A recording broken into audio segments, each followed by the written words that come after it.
The last words I said to her were calm, almost tender. "You should have closed your eyes for real, my dear. Then maybe you wouldn't have to see what comes next." She didn't understand at first. She laughed, thinking it was another one of my dry jokes, the kind she used to roll her eyes at when she was younger. But there was no humor left in me. Only the silence of a man who had given everything, and finally decided to stop pretending he didn't see. Outside, the evening light filtered through the blinds, carving golden lines across the floor. She stood there in her expensive clothes, in the house that once was mine, clutching a phone she bought with my money. Her face was blank, until she noticed the envelopes on the table, the ones the lawyers had delivered that morning. One envelope was open. The rest were sealed, stamped with her full name on every corner. That was when her smile disappeared. She reached for one, her manicured hand trembling, eyes scanning the letters that she thought were proof of her victory. But as she read, color drained from her face. Her voice cracked. "Dad, what is this?" And I, after months of silence, after being treated as an old fool by the child I once lifted in my arms, simply said, "This is the light you didn't want to see." She looked at me as if seeing a stranger. In a way, she was. Because the man she robbed wasn't standing there anymore. I didn't always sound like this. There was a time when my voice carried laughter, the kind that made a little girl giggle until milk spilled across the table. Back then, the kitchen smelled of cinnamon and burned toast, and our mornings were noisy, full of ordinary chaos that felt like love. Her mother used to hum when she cooked. Even when we didn't have much, she'd say, "Home isn't about money. It's about warmth." She was right. When she passed away, something in both of us froze. I worked more, talked less, and convinced myself that if I provided everything my daughter wanted, maybe she wouldn't feel the same emptiness I did. I sold the small bakery we'd built together and opened a repair shop in the city. Longer hours, better pay. I missed birthdays, recitals, even her high school graduation. But I told myself it was for her future. I remember once she said, "Dad, when I grow up, I'll make you proud." I smiled and told her she already had. If I had known what pride would cost me years later, maybe I would have chosen differently. The first message came on a Tuesday. I was at the shop, closing early for once, when my phone buzzed. "Dad, please call me. It's an emergency." My heart raced. She rarely texted like that. I called immediately, and when she answered, her voice was trembling. "Dad, I can't see. I woke up this morning and everything's dark.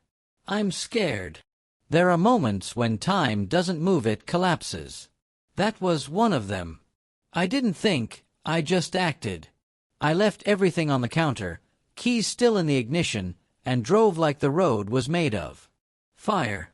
When I arrived, she was sitting on the couch, wrapped in a blanket, her eyes red. The apartment was a mess: pill bottles, tissues, half-open letters. She reached out like a child reaching for safety. "Dad, I don't know what's happening to me." I held her hands. "We'll fix this. Whatever it takes." Those words would become my curse. Doctors, tests, specialists, I paid for them all. Each visit drained not just my savings, but my soul. Every time a doctor said, "We'll need more tests," I nodded. Every time she cried, I wrote another check. When she told me about an experimental treatment abroad, I sold my tools, my car, even my late wife's wedding ring. $50,000 over 4 months. That's how much love cost me before I learned its real price. I remember one night in particular. She was sitting by the window, pretending to stare into the dark. The light from the street lamp brushed across her face. I told her, "I'll sell the house if I have to. You'll see again." She turned her head slightly too precisely. My heart skipped. "How did you know I was here?" I asked softly. She froze for a second, then whispered, "I can hear you, Dad." I believed her. Because fathers believe. The days blurred. I started sleeping less, eating whatever I could find, usually cold leftovers. Sometimes, she'd send me voice notes of her crying after appointments, and I'd replay them at night until my chest ached. Her voice was all I had left. Then came the moment everything changed, though I didn't know it yet. I arrived at her apartment early one morning with groceries and medicine. The door was unlocked. I stepped in quietly, not wanting to startle her. Her phone was on the table, buzzing with a notification. I looked down and saw the message preview. It was from someone named Brandon. It said, "It's easier to fool an old man than a child." I stood still. Then another text appeared right beneath it. "He's about to sell the house. You'll get the rest soon." My body went cold. The kind of cold that doesn't come from weather, it comes from truth. I walked to her room. She was lying there, pretending to sleep. Her phone buzzed again, and I saw her eyes flutter open, both of them following the light perfectly. That's when I knew. She wasn't blind. She was just good at pretending. I didn't scream, didn't cry, didn't even wake her. I left quietly, closed the door behind me, and sat in the car until the sun came up. The world around me looked the same, but nothing inside me was. People always imagine betrayal as a loud thing, shouting, doors slamming, dramatic confrontations. But the truth is quieter. It sounds like the hum of an engine at sunrise, when you realize the person you raised just buried your heart for profit. That day, something inside me died. But another part, the part that had once been too tired to fight, woke up. If she wanted to play a game, I'd let her. Only this time, I'd be the one writing the rules. I kept the act going. For weeks, I pretended to believe her story. I showed up with groceries, told her about selling the house, even arranged fake buyers through a friend.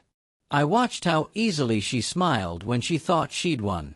The same girl who once held my hand to cross the street now crossed every moral line for money. I began documenting everything. Every transaction, every message, every fake receipt she sent me for non-existent treatments. My lawyer, an old friend named Henry, said, "You could take this to the police." I shook my head. No. She wouldn't learn anything in a courtroom. He frowned. "Then what are you planning?" "Something quieter," I said. "Something she'll never forget." I began transferring small sums into her account under the pretense of paying medical bills. At the same time, I moved all remaining assets under her name legally, voluntarily, with notarized papers she was eager to sign. She never read the fine print. None of them ever do. I made sure she believed she now owned everything: the car, the accounts, even the house. I told her I was going away for a while to clear my head, maybe to visit some old friends abroad. She hugged me that day. The first hug in years. And even that was a performance. I left her smiling. Because smiles make better photographs when the truth finally comes out. As I drove away, I thought about the small things she'd stolen, not the money, but the faith. The quiet belief that love, once given, was safe. But love isn't safe. It's dangerous when it falls into greedy hands. And I was done playing the victim. When I left her apartment that morning, I didn't drive home. I just drove.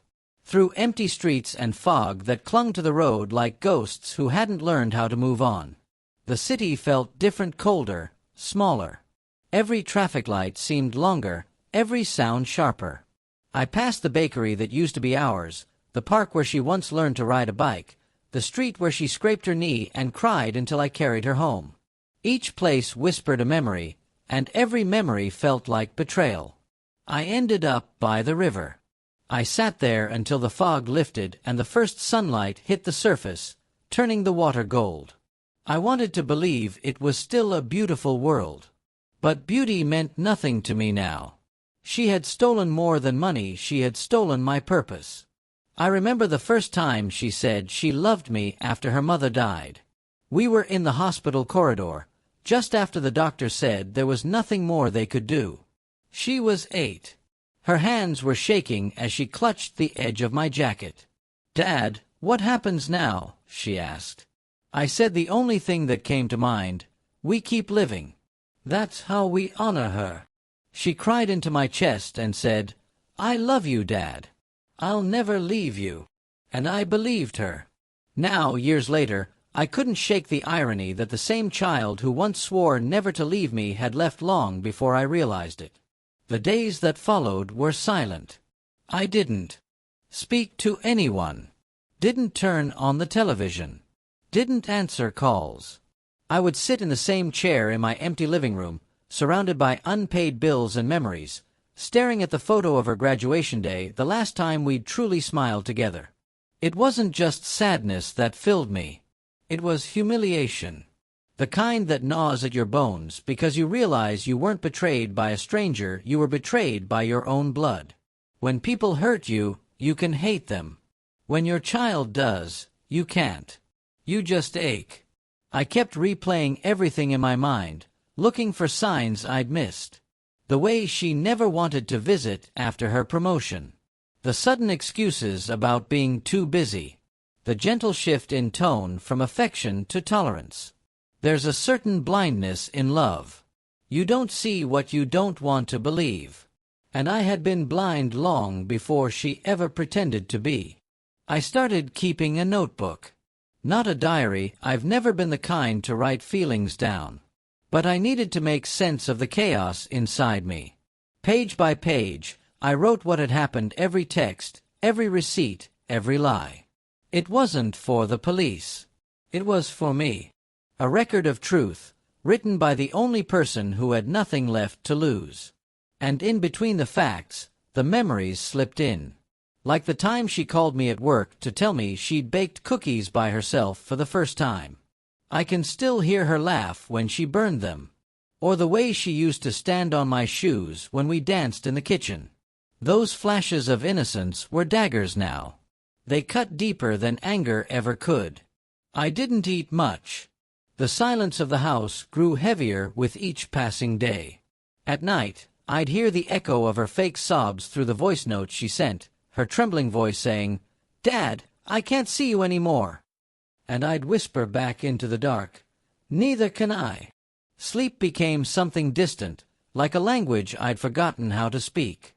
I'd lie awake, counting regrets instead of sheep. People always think grief fades. But betrayal has a longer half-life. 2 weeks later, I went back to the repair shop. Not because I wanted to work, I just couldn't stay in that house anymore. The smell of grease and oil had once been my comfort. Now, it just reminded me of what I'd lost. Henry, my lawyer friend, dropped by one afternoon. He looked at me with that quiet concern only old friends can manage. "You look like hell," he said. "I've been living in it," I answered. He sat across from me, elbows on the counter. "You sure you don't want to take this to court? We could prove fraud easily. It's open and shut." I shook my head. "No. Court would make me the victim. I'm not interested in pity." He sighed. "Then what are you going to do?" I looked up at him, calm, clear, resolved. Teach her something she won't forget. After Henry left, I closed the shop early. I walked through the aisles, looking at tools I hadn't touched in weeks. My hands were rough, scarred from years of fixing other people's mistakes, engines, locks, gears that no longer turned. And I thought, maybe it was time to fix my own. That night, I found myself staring at the same old family photo again, the one of us by the peach tree in our backyard. She was 5. Her mother was still alive. There was so much laughter in that image that it almost felt foreign now. The peach tree is gone. The laughter, too. But something about that picture held me still, the reminder that love without boundaries becomes weakness. And I had been weak long enough. One evening, I decided to visit the hospital where I used to volunteer. Before all this, I'd spend weekends there, repairing broken wheelchairs, fixing lamps, and reading to the children in the blind ward. They used to call me Mr. Sunshine, because I'd always bring them small toys and tell stories that made them laugh. When I walked through those doors again, I felt something shift inside me. The sound of children laughing, real laughter, filled the hallway. A little girl with a white cane bumped into me, giggled, and said, "Sorry, sir." I knelt beside her and smiled, though my chest felt tight. "It's okay. You're doing great." Her innocence hit me like a blow. Here was a child truly blind, yet she carried light within her. And my own daughter, who could see the world, had chosen to live in darkness. That was the moment my grief turned into clarity. I realized then that justice wasn't about revenge. It was about reflection, making someone face the mirror they spent their life avoiding. Over the next days, I began to plan quietly. I revisited every conversation we'd had during her fake illness. Her lies were methodical, rehearsed, each one designed to pull me deeper into guilt. I studied the pattern, like an engineer studying a broken machine. If she used emotion to control me, I'd use logic to free myself. If she wanted power, I'd give her more than she could handle. But before I acted, I needed to test my theory to see just how blind she really was to the truth. I called her one afternoon, my voice deliberately soft. "Hey, sweetheart. How are you feeling today?" She sighed dramatically. "It's been hard, Dad. I'm adjusting, but it's so dark all the time." I closed my eyes. "I'm sorry you're going through this." There was a pause. Then she said, "Have you sold the house yet?" That sentence burned more than any insult could. Even blindness, it seemed, couldn't hide greed. I forced a gentle tone. "Not yet, but I'm close. I just need a few more signatures, then you can start your new treatment." She perked up immediately. "Oh, that's wonderful, Dad. I knew you'd come through." I almost laughed. Even in her lies, she couldn't hear the tremor of irony in my voice. After that call, I sat in silence for a long time. The kind of silence that tastes metallic, like blood after biting your tongue. It was then I made my decision, not out of anger, but precision. If she wanted to play blind, I'd make her see. But she would see not through sight, but through loss. And for that, I needed patience. I began studying legal loopholes, how to transfer assets, how debt liability worked, how signatures could shift responsibility. Henry helped me, reluctantly at first, until he realized I wasn't seeking revenge out of rage, but something purer. He said, "You're not doing this just to punish her, are you?" I replied, "No. I'm doing it to make her understand what blindness really means." He looked at me for a long time, then nodded. "Then let's make sure she never forgets."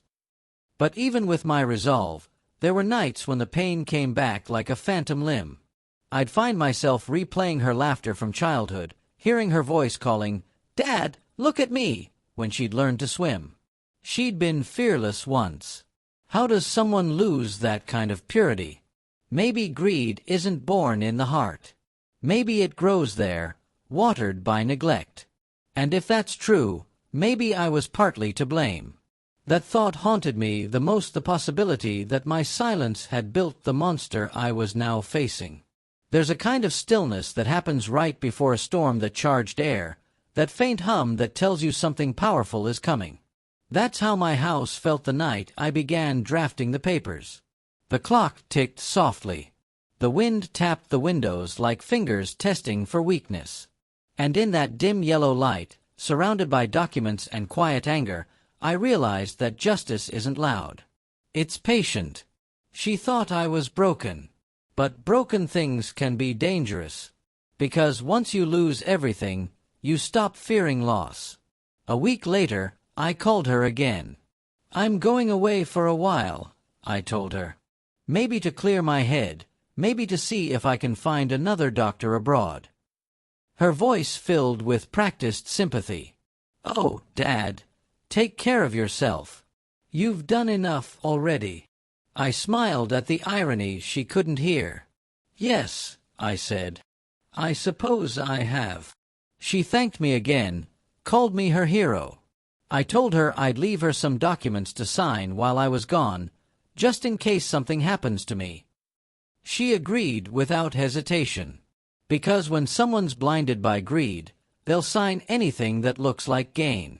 That night, I went back to the river, the same spot where I'd first learned the truth. The fog was thicker, the air colder, but my thoughts were clearer than ever. I looked at the reflection of the city lights on the water and thought, if wisdom is born in pain, then I'm a scholar now. The world doesn't hand out justice freely. Sometimes you have to build it yourself quietly, patiently, piece by piece. And I was building mine. There comes a moment when silence stops being peace and starts becoming poison. For me, that moment arrived 3 weeks after I discovered the truth. I woke up one morning to find the sun piercing through the curtains like it had been waiting to challenge me. The house smelled of dust and loneliness. I stood in front of the mirror and barely recognized the man staring back, unshaven, hollow-eyed, carrying too much quiet inside. And yet, somewhere behind that emptiness, something had changed. Something sharper had begun to take shape. The sadness was still there, yes, but it had condensed into purpose. A clarity that didn't tremble. A voice that whispered, "Enough." I poured myself a cup of coffee and sat by the kitchen window. The same spot where, years ago, I'd watched her chase butterflies across the garden, her laughter echoing through the peach blossoms. That memory used to warm me. Now it burned. How could someone who once found joy in something so simple turn into a creature who found joy in deceit? Maybe the answer didn't matter anymore. Maybe the only thing that mattered was that the lesson had to be learned by her, and by me. I realized that morning that the only way to heal was to act. And not in anger, but in understanding. Because anger fades, but understanding that stays. I drove to the outskirts of town, to a storage unit I hadn't opened in years. Inside were the remnants of another life, boxes of my wife's old recipes, tools from the bakery, her journals. And in one corner, a crate filled with documents, my old accounting ledgers, insurance forms, notarized property deeds. I spent hours reading them, tracing signatures, finding patterns. Every page was a reminder of the life I had built honestly, brick by brick, for the very person who would later tear it down. But it was also the foundation for what was coming. There, in that dim storage room, I outlined the blueprint of my plan. Not to destroy her, that would have been too easy. But to let her destroy herself, using the same greed she used to deceive me. That afternoon, I visited Henry again. He looked at me carefully. "You've been quiet. That worries me." "I'm just thinking," I said. "That's what worries me more," he replied with a half-smile. I handed him a file of documents. I had been preparing property transfers, financial statements, bank authorization forms. Everything looked legal, harmless, generous even. "Is this what I think it is?" he asked, flipping through the papers. "Yes," I said. "I'm giving her everything." He raised an eyebrow. "You're serious?" "As serious as the lie she told me." He leaned back, exhaled, then muttered, "You're turning her con into a mirror." "Exactly," I said. "She thinks I'm the fool. Let's show her what real blindness feels like." Henry didn't argue. He just nodded and whispered, "You really are your wife's husband." She always believed in poetic justice. When I left his office, I felt a strange calm. It was like standing at the edge of a storm you had been preparing for your whole life. That night, I made a list not of what she had taken, but of what I had left. Integrity, patience, time. And with those 3 things, you can rebuild the world. The next day, I called her. "Hey, sweetheart," I said softly. "I've been thinking about what happens if something ever happens to me. You know, with my health and all." Her tone changed immediately. Concern, fake but well practiced. "Dad, don't say that. You'll live forever." I smiled. "Still, I think it's time I put things in order. I've spoken to my lawyer. I want everything under your name, just to make sure you're safe." There was a pause, a heartbeat of silence where greed caught its breath. Then she said, "Dad, that's so generous." "I just want peace," I said. "I'll bring you the papers this weekend." "Okay," she said, voice trembling slightly. "Thank you. Really. You don't know what this means to me." "Oh," I whispered. "I think I do." That night, I sat in bed staring at the ceiling. Sleep didn't come, but serenity did. There's a certain tranquility that follows decision, the kind that feels like the sea right before dawn. I knew what I was doing wasn't vengeance in the traditional sense. It was balance. And balance has its own kind of beauty. Still, beneath the calm, there was sorrow. Because no matter what she'd done, she was still my daughter. And I knew that when this was over, there'd be nothing left between us but truth, and sometimes truth is the cruelest form of love. The following morning, I went to her apartment. She greeted me with the usual rehearsed fragility, her hands feeling along the wall, her voice soft and trembling. "Dad, is that you?" "Yes," I said. "It's me."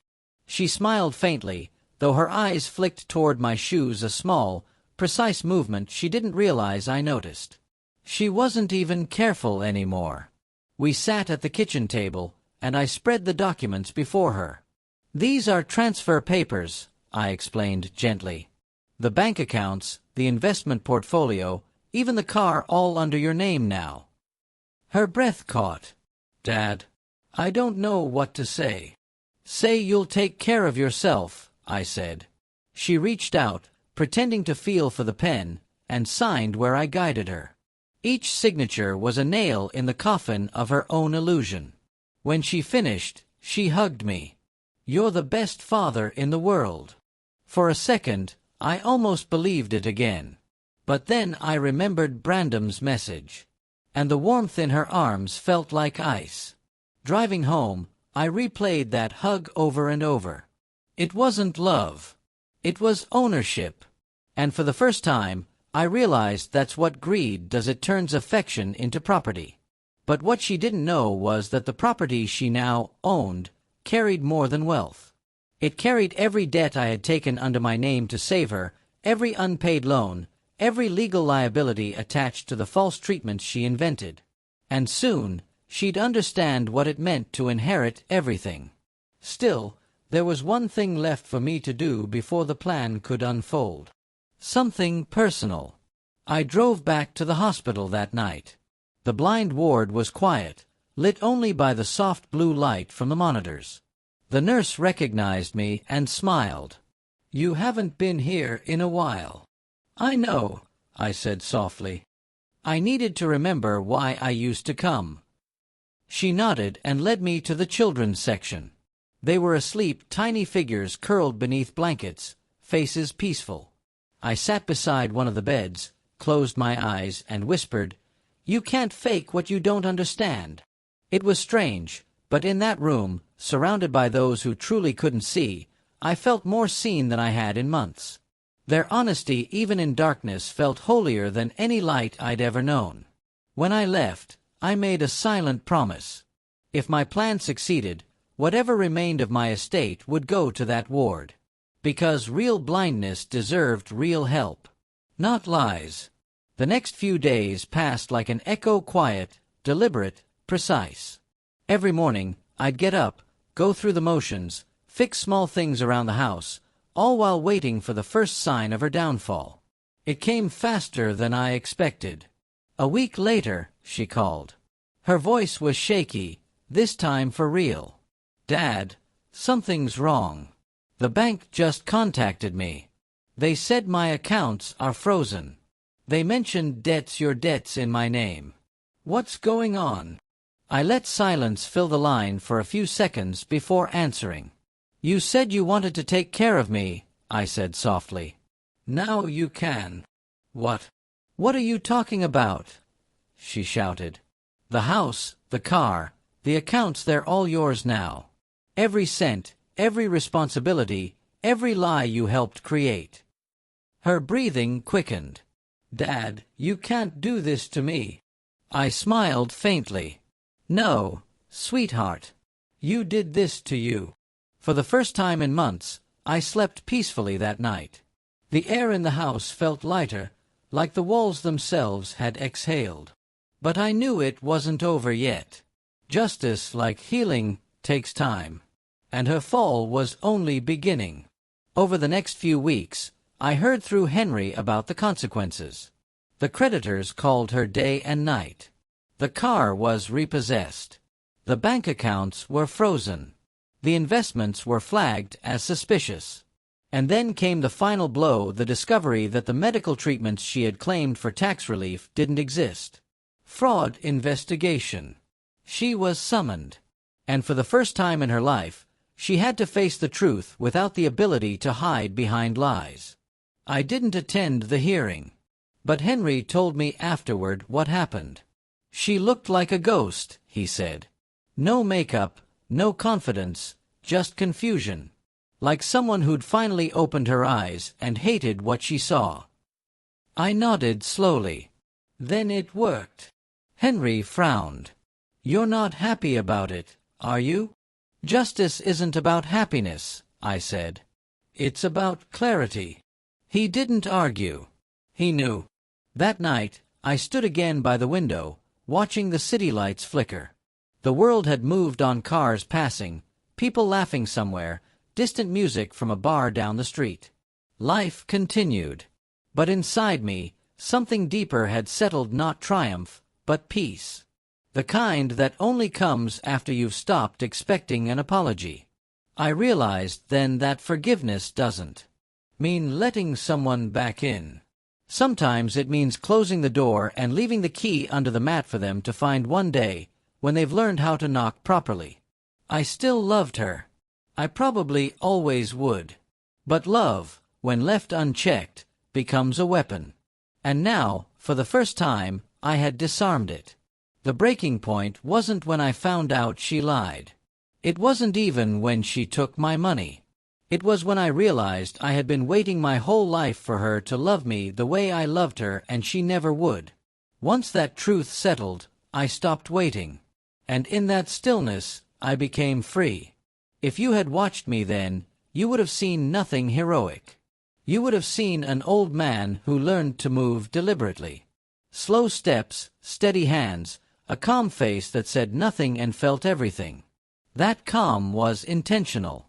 Precision needs stillness. Noise rouses suspicion. Silence invites trust. The plan was less about traps and more about structure. Like building a clock, I assembled gears that would inevitably turn against her.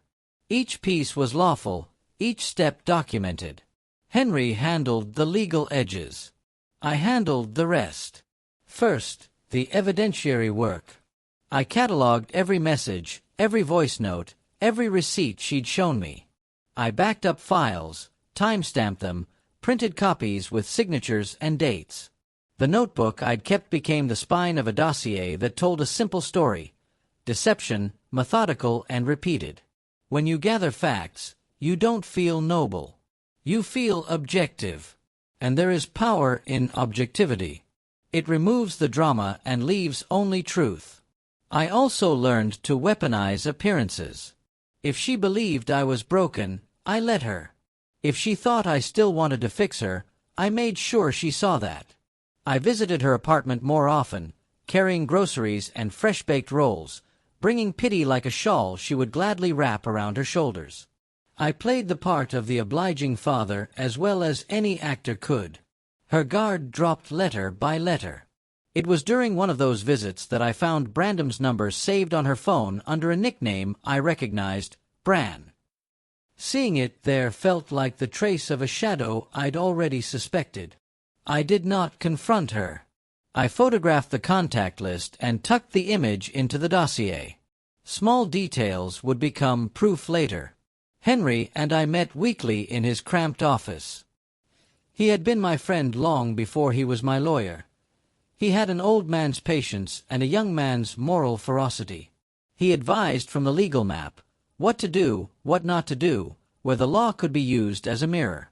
"Let her inherit," Henry had said the day we signed the transfers, "and let her inherit the liabilities too. If you do it correctly, the law will do most of the work for you." "Correctly?" I asked. "Yes." "Carefully. The creditors will attach. The tax office will look. If those treatments were fabricated, investigations will follow." I wanted to be more than a passive conductor. I wanted the crescendo to teach her something other than shame, accountability. So beyond legal triggers, I created social ones. People are vulnerable to reputation. Once professional facades crack, public compassion becomes a weapon, too. The first test came sooner than I expected. A creditor called Henry's office and, by extension, mine.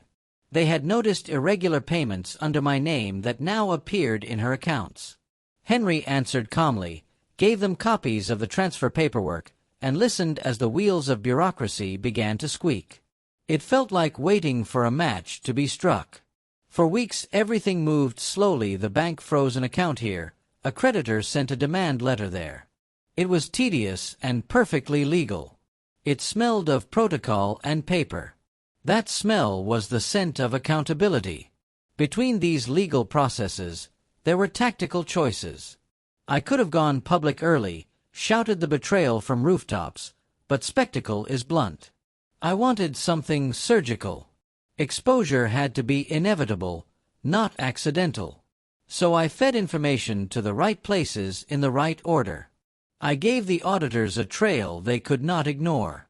I sent copies of the fake receipts and videos that showed inconsistencies to Henry with notes pointing out timestamps and metadata anomalies.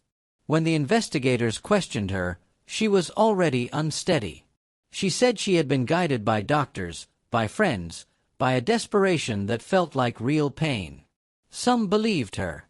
Others did not. But the law moves on evidence, not feelings. There were setbacks. A banker I trusted retired suddenly, and his replacement was less cooperative. One investigation stalled for lack of jurisdiction. Brandom scrubbed his social presence and changed numbers, leaving only fragments that smelled of smoke. The human heart is messy. Justice rarely travels on a straight line. I learned to expect such wedges. Each obstacle required patience, a small pivot. If one creditor slowed, another would push. If one document proved ambiguous, another backed it up. In the meantime, I kept working on the softer parts of the plan: reputation, contrition theater, and the slow burn of public consequence. I also watched her. She became thinner, guarded, more frantic. The first week when calls started, she texted me in that half-begging, half-commanding way she'd perfected. "Dad, tell them you made a mistake. Say you transferred stuff only to keep it safe for me. Tell them the treatments were real." She was rehearsing narratives. She was trying to control the story. But narratives crumble when backed by documents. When she began to visit the hospital where I volunteered, claiming fatigue and stress, I watched from a distance. The children there greeted her kindly, moved by what appeared to be a grieving daughter. She wept in public near them, and people offered hugs. I let that happen. Public compassion can become the solvent that melts bravado and exposes truths when layered with sound evidence. People will forgive once, but repeated contradictions begin to stick. There was also a human cost. My old friends worried. A few said I should cut my losses and leave my name in the dust. Others were ready to stand beside me. It is strange how quickly social circles rearrange around scandal. Some take your side, some walk away. You learn who is performing loyalty and who is truly loyal. My hands, once steady with tools and wrenches, began to shake less with anger and more with resolve. Mornings became a rhythm of small tasks: phone calls, document scans, a bread loaf to her building, another notarized page into an envelope. At night, I sat with the dossier and drew lines connecting events like a cartographer mapping a coastline of deceit. Henry handled the legal submissions. I handled the narrative. I spoke to a reporter once, anonymously at first, feeding them small, verifiable elements about the phantom treatments. The reporter, hungry for a human angle, followed the paper trail. Journalists are good at sharpening edges into headlines. A well-placed article would create pressure institutions dislike, public scrutiny. I was careful not to lie, not to exaggerate. The truth is often explosive enough. When the first article dropped, she called me in a panic. They printed lies. They have no right, she cried. I listened, measured, and made a single suggestion that felt cruel and necessary. Then tell the truth, I said. Go to them. Show them the doctors. Show them the receipts. It was stunning how much easier it is to demand honesty than to provide it. Her silence in response told me the truth I needed. There were moments of small, almost pathetic comedy. Once, a letter from a creditor arrived at her door asking for repayment with a polite signature and a deadline. She screamed into the phone in a way she hadn't screamed when she was young and in need. She asked, "What do I do?" I told her, with a voice that tried to sound both fatherly and uninterested, "Call your lawyer." When she asked, "Do you have a lawyer? Will he help me?" I said only, "I already signed papers so everything would be easier." Her panic was a sound I had heard before, the sound of a child who had finally fallen off the high branch she'd climbed. Still, even as consequences mounted, I felt no joy. Justice isn't candy. It's more like cold water on a fever. It soothes only by making the fever break. There were strategic conversations with Henry about final acts. When banks and investigators did their work, when her finances unraveled in public, what then? Henry was practical. You could press charges, he suggested. But you could also let the institutions do their job and then hand what's left to the hospital. That would be a stronger moral statement. I liked that. A final act of restitution would be the closest thing to a sermon I could offer in this life. Instead of humiliation for humiliation, there would be giving for greed. I saw it as an ethical punctuation mark. She would have to watch. What she tried to steal become what she could never possess. The idea comforted me. To that end, we prepared the foundation documents quietly. A legal trust would be established in the hospital's name, dedicated to children with visual impairment. The paperwork would be airtight. No one could intercept it. Henry smiled when I described it. "You're remodeling the world from the inside," he said. "I don't always understand why you want the moral to be so visible." "Because some lessons must be public," I replied. "Some mirrors must be placed where they will hurt the most." Not everything went according to plan. Twice, I was tempted to cut corners. Opening a line of credit to cover immediate medical bills for the hospital looked appealing. It would ensure the trust's immediate support. But Henry stopped me. "No loans, no risk," he said. "If you do that, you'll become the thing you hate." I listened. The restraint felt like a small victory in a long war. And there was Brandon. He was a shadow that moved when light hit him. Henry tried to track him. Brandon's phone pinged across jurisdictions. Names changed. He was careful, slippery. He had the instincts of a man who profited from other people's grief. I made two choices about him that were deliberate. First, I let the legal institutions find him where they could. They were better at connecting dots than a man my age. Second, I prepared an exposure that did not require his capture. You don't always need the villain in chains to teach the lesson. Sometimes, you demonstrate the consequences and let guilt find its own path. So I prepared stage 2, the revelation. It would not be a public ambush, not a dramatic shouting scene. It would be a series of small confirmations that would strip her of every excuse.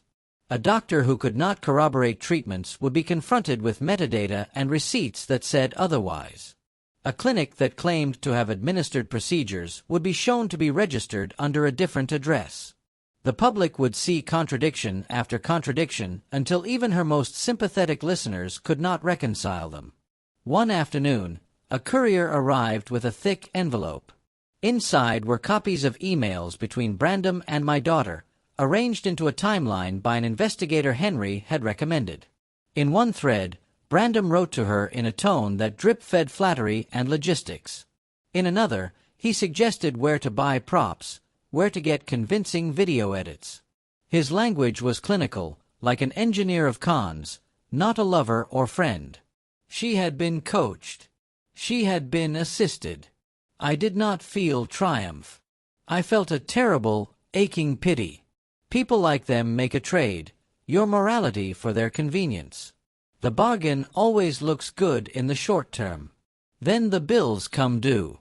I turned the pages and composed a new letter to the hospital trust. The words were simple. If the transfers stood, the trust would receive whatever remained after institutional claims. The hospital would be the moral owner of what she had tried to steal. I signed it and handed it to Henry. Make it unchallengeable, I told him. Make it final. Henry set to work with a meticulousness that had once made him a great lawyer for small businesses. He wrote clauses that would withstand audits and protests. That evening, he called to tell me the trust had legal standing. We were ready. The weeks that followed were a slow-motion collapse. Creditors demanded repayment. A tax audit began. Journalists called again, sensing a human story of greed and consequence. I kept my part small and measured, a quiet reply here, a factual statement there, never malice, only clarity. People who had known me for years watched and then spoke in whispers, their faces calculating the cost of loving wrong. My daughter, when she finally confronted me in the empty kitchen where so many of our family rituals had once taken place, looked like someone who had been clawed by truth. She asked me in a voice I barely recognized, "Why are you doing this?" I looked at her. For a long moment, the man she had been was there, a ghost in the corner of my eyes. My reply was soft and cold. Because you needed to see. She had no reply that mattered. She had rehearsed defenses that now sounded thin.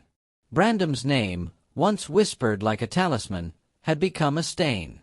The world she'd built on top of my love started to crumble not because I wanted it to, but because it had been built on sand. The final act of planning was not dramatic. It never is. It involved a meeting with the hospital director and the signing of the trust documents. Henry, the director, and I sat around a table with wax-sealed forms and an air of something like redemption. I told the director the full story not for revenge, but for context. He listened with professional detachment. Then he said, simply, "We will honor your wishes." When the signatures went down, the weight of it felt real. There was nothing showy about it, just ink, paper, law. But the symbolism was vast. The house, or whatever remained of it after the claims, would be used to fund care, not consumption. The money my daughter had tried to take would instead help those who truly needed sight restored. The act of giving away the remnants of my life felt cleaner than any bitter victory I might have imagined. Justice, rendered that way, becomes a kind of charity. The world tilts back toward balance. There were quiet setbacks even after the trust was signed. Lawyers for various institutions found loopholes, tried to attach tiny slices of whatever assets remained. Each time, Henry responded with paperwork and reason. Each time, a judge nodded at our logic and moved things along. The legal system is slow and sometimes imperfect, but when you place truth in its path, it stumbles less than lies do. I stood at the periphery, watching the mechanism work. Sometimes I wanted to confront Brandon directly, to stare into his face and feel the filth of his greed. But Henry cautioned me. Confrontation is a theatrical thing, he said. Let the law do the theater. It is more effective at making a permanent impression. I obeyed. It is a strange thing to let institutions take the heat. You feel powerless and protected all at once. But without that restraint, the plan would have lost its moral clarity. I kept my hands clean. That was part of the point. On a rainy afternoon, a receiver came to her door with a notice that her car would be impounded for unpaid loans arranged in my name. She screamed. For a moment I imagined going over, calming her down, offering a hand. The reflex was human. Then I remembered the little girl who had promised never to leave. She had left a long time ago. The difference between a parent who forgives and a parent who enables is the difference between growth and destruction. There were no cheers when the last of the creditors finished their business.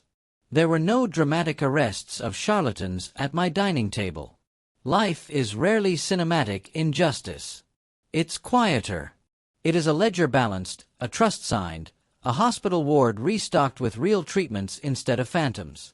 My daughter was left with the consequences of choices she had made, not with the grand spectacle of humiliation, but with the slow, cold collapse of what she had built.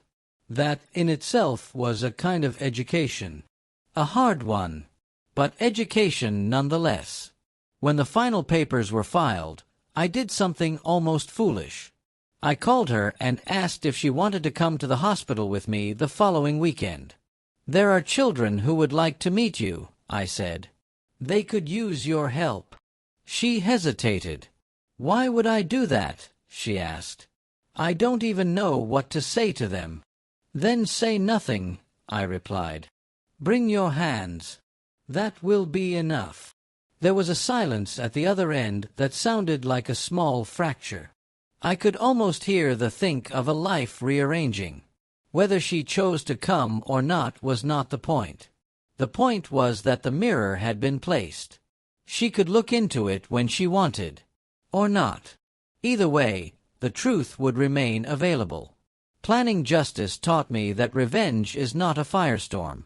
It is a set of careful, irreversible steps designed to restore balance. It required humility, restraint, and a stubborn faith in the slow efficacy of law and consequence. I had not wanted to be cruel. I had wanted to be clear. And in the end, clarity is sometimes harder to bear than cruelty. The final turn came quietly. No thunder, no applause, just the soft click of cause meeting consequence. It began with a letter. A thin white envelope slid beneath her door, stamped by the same bank that had once called me valued client. Inside was a single sentence that would change her life. "Your account has been seized to satisfy outstanding liabilities." That morning she called me again. "Dad, they took everything." Her voice cracked between fury and panic. "Tell them it was your debt." Let her words hang like smoke. "You signed for all of it, remember? You wanted ownership. Now you have it." She sobbed, but it wasn't sorrow. It was disbelief the moment a manipulator meets mathematics. Lies can bend feelings, but not ledgers. Within days, the story rippled outward. Reporters followed the trail they'd begun weeks earlier. Creditors confirmed, auditors exposed. The public version was simple: a fabricated illness, falsified receipts, and a transfer that handed every debt to its rightful architect. She tried to hide. The same neighbors who once admired her bravery now crossed the street in silence. I didn't gloat. I watched.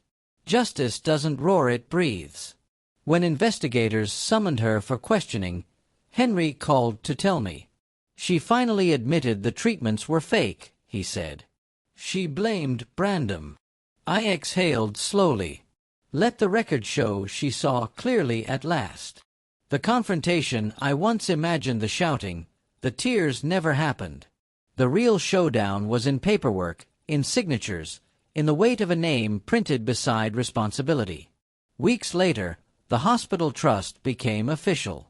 I visited on the day the new equipment arrived: tiny white canes, learning tablets, braille printers bought with the money she tried to steal.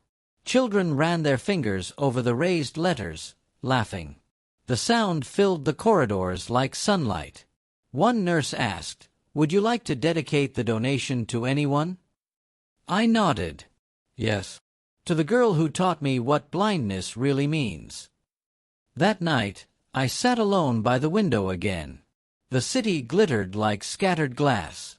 Somewhere, she was beginning a new life stripped of illusions. Somewhere, I had finished an old one. I wasn't proud. I wasn't bitter. I was balanced. People think justice is about winning. It isn't. It's about restoring proportion, making truth weigh the same as harm. I whispered into the quiet, not sure if anyone heard. A daughter once said she'd never leave her father in the dark. Maybe she was right. Because in the end, darkness is where I finally learned to see. Then I turned off the light. What would you have done in my place?